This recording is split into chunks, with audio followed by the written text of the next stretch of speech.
Welcome to our রান্নাঘর channel. আজকে আমরা বানাবো পাতলা করে রুই মাছের ঝোল। তার জন্য প্রথমেই বাজার থেকে মাছগুলোকে ভালো করে কেটে এনেছিলাম। তারপর বাড়িতে এসে ভালো করে মাছগুলোকে ধুয়ে নুন হলুদ মাখিয়ে ভালো করে ভেজে নিচ্ছি।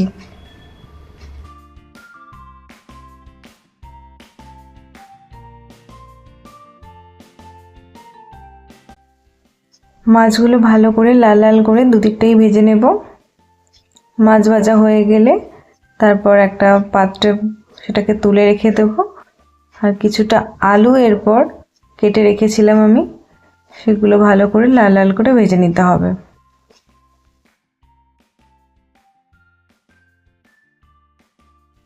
এই যে আমাদের আলু প্রায় ভাজা হয়ে গেছে, দেখতেই পাচ্ছেন খুব অল্প তেলে আমরা রান্নাটা করছি।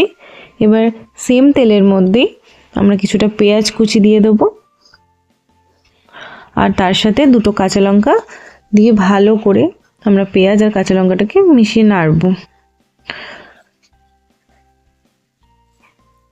পেঁয়াজটা একটু ভাজা হয়ে গেলে তারপর তার মধ্যে একটু লবণ দিয়ে দেবো।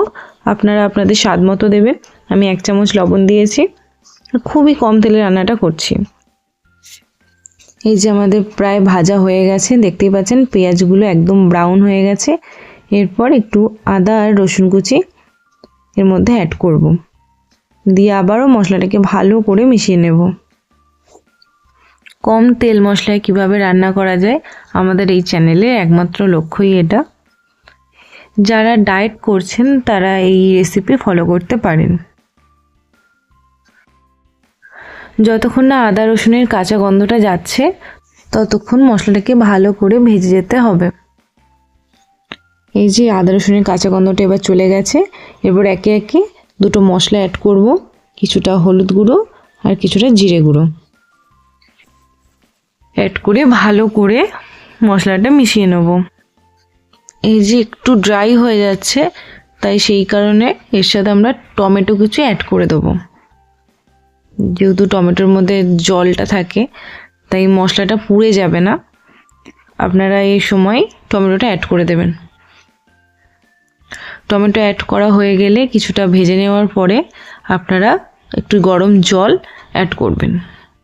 আপনারা চাইলে ঠান্ডা জলও অ্যাড করতে পারেন, বাট গরম জল অ্যাড করলে স্বাদটা ভালো আসে। টমেটোটা ভালো করে মিশিয়ে নেওয়ার পরে কাঁচা গন্ধটা যখন চলে যাবে তারপর আপনারা আপনাদের প্রয়োজন মতো জলটা অ্যাড করতে পারেন। যে যতটা ঝোল খেতে পছন্দ করে সেরকম অনুযায়ী আপনারা জলটা অ্যাড করতে পারেন। এই যে আমি জল অ্যাড করে দিয়েছি। এরপর গ্যাসের ফ্লেমটা মিডিয়ামে করে কিছুটা সময় জলটা ফুটতে দেব।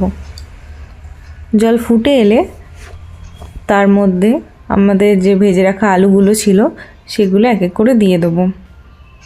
বেশিক্ষণ আর ফোটাতে হবে না, তার কারণ আলু অলরেডি সেদ্ধ হয়ে গেছে, ভেজে রাখা ছিল ভালো করে। এরপর আমরা ভেজে রাখা মাছগুলোকে এক এক করে দিয়ে দেব। মাছগুলোকে ভালো করে একবার ঝোলটার সাথে মিশিয়ে নেব। তারপর একবার ঢাকা দিয়ে ভালো করে মাছটাকে আমরা ফুটিয়ে নেব। 6 মিনিট পর ঢাকা খুলে দেখব। এই যে আমাদের মাছের ঝোল একদম রেডি। এরপর উপর থেকে গার্নিশের জন্য কিছুটা ধনেপাতা অ্যাড করে দেবো। কম তেল মশলাযুক্ত এরকম মাছের ঝোল যদি আপনাদের ভালো লেগে থাকে তাহলে ভিডিওটির নিচে অবশ্যই একটা কমেন্ট করবেন। আর ভিডিওটি ভালো লেগে থাকলে লাইক, শেয়ার অ্যান্ড সাবস্ক্রাইব করতে ভুলবেন না। Thanks for watching.